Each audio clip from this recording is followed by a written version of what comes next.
ازيكم يا بنات؟ عاملين ايه؟ وحشتوني جدا. النهارده العميله دي لقيتها داخله عليا بتقول لي الحقيني يا نوسه، انا جوزي جاي في الطريق.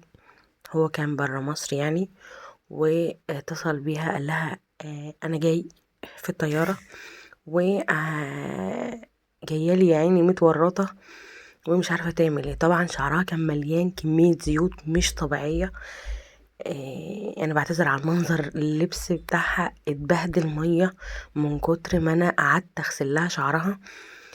طبعا عايزه تعمل شعرها، هي كانت مكلماني من فتره، كنا متفقين كنا نعمل صبغه وكنا نعمل بروتين. فطبعا الظرف اللي هي اتحطت فيه ان هي خلاص انا شغاله يا بنات على اخري.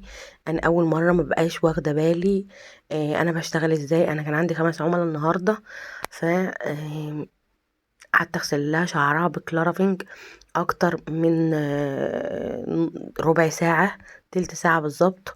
وابتديت، هي جايالي الساعة كام؟ 9 بالليل. جايالي 9 10 بالليل، واحنا في بلد ارياف ما ينفعش اصلا. يعني الوقت كان بالنسبة لي متأخر جدا جدا جدا. ما كنتش عارفة اعمل ايه، لان انا من 9 الصبح او من 8 الصبح انا شغالة. كان عندي 5 عملاء النهاردة، وهي جات لي بعد الفطار. فقالت لي عايزه اعمل بروتين وكده، قلت لها يلا. طبعا يا بنات غسلت الشعر بكلارافينج كويس جدا جدا جدا. احط شامبو كلارافينج واشطف واحط تاني واشطف واحط تاني كده، لحد ما خلاص الشعريه نطفت في ايدي جدا، وبدات تزيق، لمعه الشعر الطبيعيه بانت. وابتديت اوزع الماده زي ما انتم شايفين يا بنات. وهنا كنت انتهيت من توزيع الماده. انا عملت لها بروتين اللي قدامكم ده. ده اسمه سموث، حلو جدا. خلى شعرية بتلمع، خلى شعرية حلوة جدا. يعني انا بصراحة مرتاحة فيه جدا. الشعرية اهي، بصوا طرات جدا منه، لمعة البروتين جميلة جدا فيه. قعدت العميلة ساعة ونص، وغسلت لها شطفت لها شعرها. طبعا مش شطف كامل، عشان برضو انا مش مجهزة الشعر، والشعر كان فيه كمية زيوت مش طبيعية يا بنات. فاضطريت ان انا ما يعني في الحالة دي ما اشطفش شطف كامل، عشان انا عايزة اطبع البروتين تطبيعة ما تطلعش من الشعر. مفيش مجال ان الشعر يكسر، فبالتالي لازم اطبع على مادة، ومادة تكون يعني خلاص انا متأكدة 100% ان الشعر ده مش هيكسر منها. وابتديت اخد زي ما انتوا شايفين يا بنات، بعد ما شطفت الشعر يمكن ربع شطفة، حاجة بسيطة يعني، شطفة بسيطة كده. وابتديت اخد الشعر طبعا واكبس، كبسته كويس جدا يا بنات، ما خليتش فيه مجال لان الشعر يرجع تاني خالص. طبعا الشعر جاي لي فجأة وانا متورطة ومستعجلة جدا. كبست يا بنات زي ما انتوا شايفين، مسكت الشعر خصلات رفيعة وابتديت اكبس بسرعة جدا وعلى اخري، عشان العملية كانت مستعجلة. ادي الكبسة قدامكم يا بنات، المادة عاملة ازاي. ما بكبسش كتير برضو، بس معلية هنا درجة الحرارة. طبعا بناخد اول كبسة تشميعة بسرعة، بعدين الكبسات اللي بعد كده بنقلل، يعني بنمشي على الشعراية بالراحة. بص، هو البروتين ما شاء الله اللهم بارك يعني.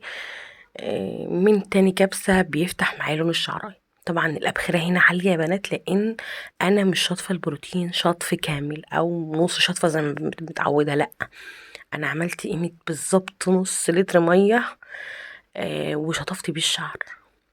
زي ما انتوا فاهمين يا بنات، انا ما بكبس كبس كتير. انا مش من هواة الكبس كتير، 20 و30 كبسة ده لا، ما عنديش الكلام ده. وده بقوله كتير في الفيديوهات اللي انتوا بتسمعوها.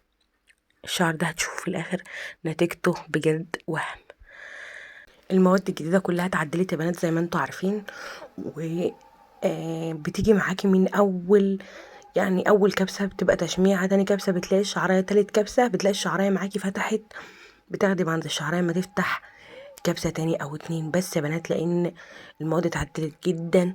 انا هنا كنت خلاص فاضل لي خصلة واخلص الشعر. كبس الشعرية ما شاء الله اللهم بارك، كويسة، طرية، مش ملزقة. يعني لا، هي دلوقتي ملزقة يعني، بعد كده بعد الغسيل مش تبقى ملزقة، هتبقى كويسة جدا. قصدي الشعرية مش ملبكة، مش ماسكة في بعضها، مفيش مجال ان الشعرية تقع. المشط نضيف يا بنات، شغالة بيه نضيف ما شاء الله اللهم بارك. انا بوري كل عميلة الارض عاملة ازاي. الشعر ده يا بنات كان مليان زيوت، فلازم تغسلي كويس جدا جدا جدا. انواع البروتين يا بنات اتغيرت كتير وبقى في منها انواع كتير، لازم تجربي بايدك مره واتنين وتلاته عشان تلاقي الماده اللي انت بترتاحي فيها، اللي انت شايفاها صح. الاول يا بنات اول ما اشتغلت كنت بكبس كتير، كنت فاكره ان انا لما بكبس كتير ممكن اعدي ال10 كبسات وال15 كبسه والكلام ده، ان الشعر هيتفرد اكتر او هيفضل اكتر. لا، اللي اتضح معايا يا بنات ان كان الشعر بيتحرق، وكان في ناس بتشتكي من تساقط الشعر ومن تقطيم. الكلام ده كله عدى عليا زي ما بيعدي عليكم دلوقتي. درجة الحرارة الشعراية تفتح معاكوا درجة واحدة يا بنات، خلاص خدوا كبسة والتانية وخلاص أكدوا على الشعراية. مش شرط ان الشعراية تبطل أبخرة علشان تعرفي ان الشعراية اتفردت، لا الشعراية قدامك. انت شايفة الشعراية خلاص فتحت معاكي خلاص. طبعا الحتت الفاتحة قوي دي ده مش حرق من المكوى، عشان بس البنات اللي بتتفرج تقولي حتة فاتحة وحتة غامقة، لا هي كانت عاملة خصوصا من فترة، او تقريبا كانت عاملة سحبة لون، يعني في بعض الاماكن هي كانت عاملاه لنفسها، فبالتالي في حتت فاتحه وفي حتت غامقه، يعني مش حرق من المكوى ولا اي حاجه. لا لون الشعر كله زي بعضه، مفيش اي تغيير فيه، مفيش الكلام ده. طبعا بتاخدي الشعرايه على جوه عشان تضيعي التقصيف والهيشان والكلام ده، انا بقوله في كل مره. ما تعليش درجة يعني درجة الحرارة في بعض الأنواع الشعر بتبقى واطية، لا هنا أنا معلية درجة الحرارة خالص، لأن الشعراية دي مش مكسرة جامد يعني، وتعتبر من أنواع الشعر الويفي، بس الشعراية دي سميكة، مش خفيفة، فبالتالي صعب ان هي تتقبل معاك البروتين بسرعه. لكن لو في شعرايه بتبقى افريقيه بس بتبقى ضعيفه جدا جدا يا بنات، لكن الشعرايه اللي انا شغاله فيها دي لا، الشعرايه دي مش سهله خالص يا بنات، مش سهله خالص. يعني لازم تكبسيها كويس جدا. الشعريه اللي بتبقى تحس ان الشعريه سميكه تخينه في ايدك، دي الشعريه دي بتعوز كبس كتير، بتحتاج منك كبس آه كتير، تمشي المكوى عليها بالراحه بحيث ان هي تتكبس. لازم تتاكدي ان هي اتكبست، وخصوصا مكان الرابطه لما تكون عامله جايالك فجاه، لازم تتعاملي مع الشعر كده، اللي هو لازم تأكديه على الشعراية مرة واتنين وتلاتة. الشعرية دي كانت مليانة زيوت، انتوا شايفين اهو يا بنات، الحمد لله رب العالمين. الشعرية كويسة، الشعرية بتلمع، الشعرية برضو مش ملبكة، ده شعر مكوي انا مش شاطة خط كامل. ريحت الشعر الحنينة يا بنات حوالي ربع ساعة بالظبط، يعني خلاص الوقت اتأخر جدا، كان تقريبا الساعة 12. وغسلت شعر العميلة بشامبو زيرو صوديوم وزيرو سلفات، وادي النتيجة قدامكم اهي، انا بنشف قدامكم يا بنات عشان تشوفوا النتيجة. طبعا بقى في الفيديو بفتحه تاني عشان ما اطولش عليكم. نتيجة الشعر حلوة جدا، طري ما شاء الله اللهم بارك، حلوة جدا، عجبها جدا، فرحت بيه جدا، ربنا يفرحها يا رب. طبعا يا بنات العميلة بعد ما تمشي من عندكم لازم تستخدم مجموعة عناية زيرو صوديوم وزيرو سلفات، شامبو بلسم وسيرم وحمام كريم. الشعر ما يتربطش لمدة 10 أيام، لأن في المدة دي المادة بتبقى لسه في الشعر، و بتعلم اي توكة في الشعر، لان المادة خلاص لسه بتبقى واقفة في الشعراية، لما يتغسل مرة واتنين وتلاتة بيفقد المادة الزيادة عنه، فبالتالي مش بيعلم بعد كده. الشعر ما تربطهوش ما تناميش بيه مبلول، ما تربطهوش وهو مبلول. لازم يتنشف 100% كل مرة بعد ما تغسلي شعرك. لو انت مثلا بتاخدي الشاور بتاعك بتغسلي شعرك بمية دافية، لو انت مثلا عشان في الشتاء وكده بتاخدي الشاور بالمية السخنة، شغلي المية الساقعة حوالي دقيقة، قفلي المسام بتاع الشعر، اول ما تطلعي من الحمام تنشفيه باستشوار هوا بارد الاول، قفلي فروة شعرك، وبعدين عايزة تشغلي السخن شغلي. دي نتيجة الشعر اهي قدامكم يا بنات، الشعر ده متنشف تنشيف هوا بارد بس.